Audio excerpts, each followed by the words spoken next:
Bismillahirrahmanirrahim. Assalamualaikum warahmatullahi wabarakatuh. Innal hamdalillah nahmaduhu wa nasta'inuhu may yahdihillahu fala mudhillalah wa may yudhlilhu fala hadiyalah. Yang terhormat dosen pengampu Hajah Debibik Nabilatul Fauziyah LC MA. Sebelumnya izinkan saya untuk memperkenalkan diri. Perkenalkan, nama saya Maria dari Prodi PAI kelas 4A. Di sini saya akan menjelaskan tentang kepemimpinan perempuan dalam hadis, di mana saya akan membahas 3 poin. Poin pertama itu hadis dan terjemahan. Poin kedua menurut pendapat para ulama, dan poin ketiga itu nilai yang dapat diambil dari hadis tersebut. Bismillahirrahmanirrahim. Hadatsana Utsman bin Haisami hadatsana Aufu anil Hasani an Abi Bakrata qala laqad nafa'ani Allahu bi kalimatin sami'tuha min Rasulillahi sallallahu alaihi wasallam ayyamal jammali ba'da ma kittu an ahaqqu bi ashabil jammali faqatila ma'ahum qala lama balagun Rasulillahi sallallahu alaihi wasallam anna ahla farisa qad malakum alaihim bin ta'kisra qala lan yufliha qaumun walau amrohumul ra'atan, yang mana memiliki makna dari Utsman bin Haisam, dari Auf, dari Hasan, dari Abi Bakrah berkata, Allah memberikan manfaat kepadaku dengan sebuah kalimat yang kudengar dari Rasulullah Shallallahu Alaihi Wasallam pada hari menjelang perang Jamal.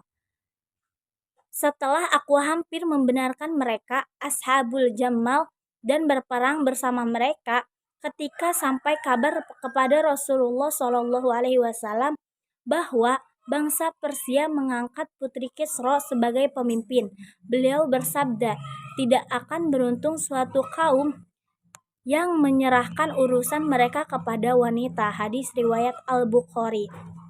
Nah, dari hadis itu menjelaskan suatu konflik atau seorang raja dari negeri Kisra yang mana meninggal atau dibunuh oleh anak laki-lakinya sendiri. Nah, dari hasil diskusi atau diputuskanlah Putri Kisra atau anak Kisra, seorang perempuan, diangkat untuk menjadi pemimpin. Namun para ulama, para ahli hadis atau para ahli hadis dan ahli fikih itu berkomentar tentang makna hadis di atas, yang mana tidak akan beruntung suatu kaum yang menyerahkan urusan mereka kepada wanita. Nah, makna itu membuat perdebatan atau perselisihan yang sangat panjang. Para ulama menyepakati bahwa hadis atau status hadis yang di atas itu termasuk hadis sahih. Nah, Syekh Muhammad Al-Aini dan Ummatul Qarisyah Sahih Al-Bukhari mengutip pendapat dari pendapat jumhur ulama tentang istinbat hadis. Nah, Mazhab Maliki juga memperbolehkannya, namun komentar ini serupa ditemukan dalam Syarah Sahih Al-Bukhari. Mengapa sih jumhur ulama itu berpendapat demikian? Nah, salah satu argumentasi oleh Imam Al-Munawi itu dalam Fadlul Qadir tentang hadis disebutkan bahwa suatu kaum atau golongan tidak akan sejahtera jika dipimpin perempuan. Nah, karena lemahnya pemikiran perempuan. Selain itu juga berdasarkan keterangan Al-Munawi, perempuan adalah aurat. Setara juga dengan muatan hadis Abu Bakar tentang perempuan tak layak menjadi, yang mana terdapat dalam surat At-Taubah ayat 71 yang berbunyi Bismillahirrahmanirrahim.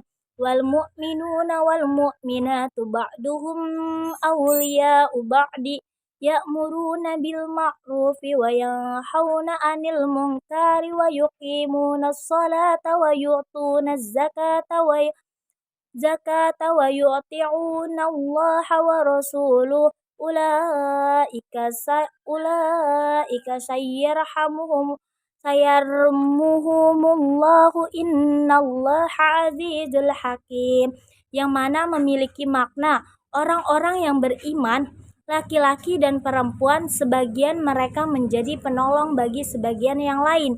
Mereka menyuruh berbuat yang ma'ruf dan mencegah perbuatan yang mungkar, melaksanakan sholat, menunaikan zakat, dan taat kepada Allah dan Rasul-Nya. Mereka akan diberi rahmat oleh Allah. Sungguh Allah Maha Perkasa, Maha Bijaksana. Selain bertentangan dengan Al-Quran, sebagian ulama juga kontemporer meninjau bahwa kasus hadis ini itu bersifat khusus. Nah, tidak hanya konteks cerita Raja Kisra, tidak hanya konteks Raja Kisra saja. Perempuan tetap bisa menjadi pemimpin dengan persyaratan dia tidak melakukan hal-hal yang menjadi penyebab kemunduran negeri Kisra. Nah, yaitu tidak adanya kompetensi dan kecakapan. Kepantasan menjadi seorang pemimpin itu bukan dibedakan dari jenis kelamin laki-laki atau perempuan, namun dari kecakapan atau kompetisi mereka. Jadi yang dapat diambil itu jalan tengahnya, perempuan bisa dapat memimpin dalam suatu politik atau organisasi, karena perempuan dan laki-laki itu tidak dibedakan, atau menjadi seorang pemimpin itu tidak hanya khusus laki-laki, tapi bagi orang yang memiliki kecakapan dan kompetensi yang sangat bagus. Mungkin cukup sekian dari saya, kurang lebihnya mohon maaf. Wassalamualaikum warahmatullahi wabarakatuh.